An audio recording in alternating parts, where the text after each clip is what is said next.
Hyderabad central university విషయం ఏంటంటే మన దేశంలో ఏ ఇష్యూ వచ్చినా దేశవ్యాప్తంగా ఒక నేషనల్ ఇష్యూ అయిపోతుంది. అది తప్పకుండా అక్కడ ఆ ప్రాంతంలో, ఆ రాష్ట్రంలో, ఆ పట్టణంలో ప్రజలకు ఇబ్బంది తీసుకొచ్చి దీని గురించి దేశం ఉన్నట్టుగా అనే విషయాలు ఉన్నాయి. ఓ పక్కన హైదరాబాద్ సెంట్రల్ యూనివర్సిటీ చెప్పేది రైతే, 400 ఎకరం చక్కగా తోటలు ఉన్నాయి, ఆ తోటలన్నీ ఉంచాలి అని చెప్పడం. రెండో విషయం ఏంటంటే అంత వాళ్ళకి కాన్షియన్స్ ఉండుంటే పోలవరం ప్రాజెక్ట్ తెలంగాణలో 1,00,000 మంది ట్రైబల్స్కి వాళ్ళని నెక్అవుట్ చేశారు. పాపికొండ శాంక్చురీ అని తెలంగాణకు 3.5 లక్షల ఎకరం ఉన్నది. జంతువులందరూ చంపేశారు ప్రాజెక్టు.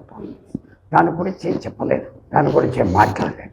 అయితే ఇది సెలెక్టివ్గా చేస్తున్నారా అని అలాంటి అనిపిస్తుంది.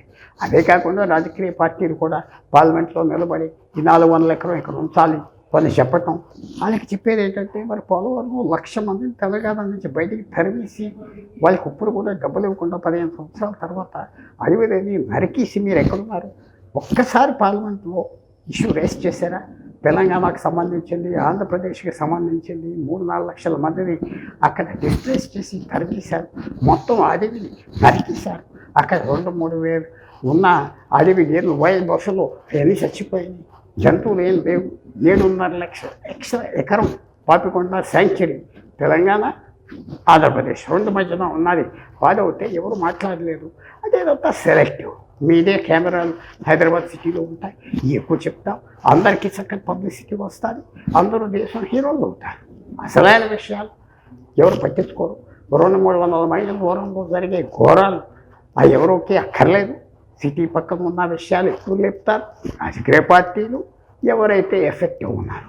అందువల్ల నా వ్యూ ఏమిటంటే అది ముఖ్యం. హైదరాబాద్ సెంట్రల్ యూనివర్సిటీ అక్కడ అడవి ఎవరిదైనా అవుతే రిప్లేస్ చేస్తాం, కాంపెన్సేటరీ ఫారెస్ట్ ఇస్తాము, ఏమి చేయొచ్చు. కానీ మిగతా ఇష్యూ కూడా వాళ్ళు టేకప్ చేస్తే కొంచెం స్వార్థం లేదని మనం భావిస్తాం.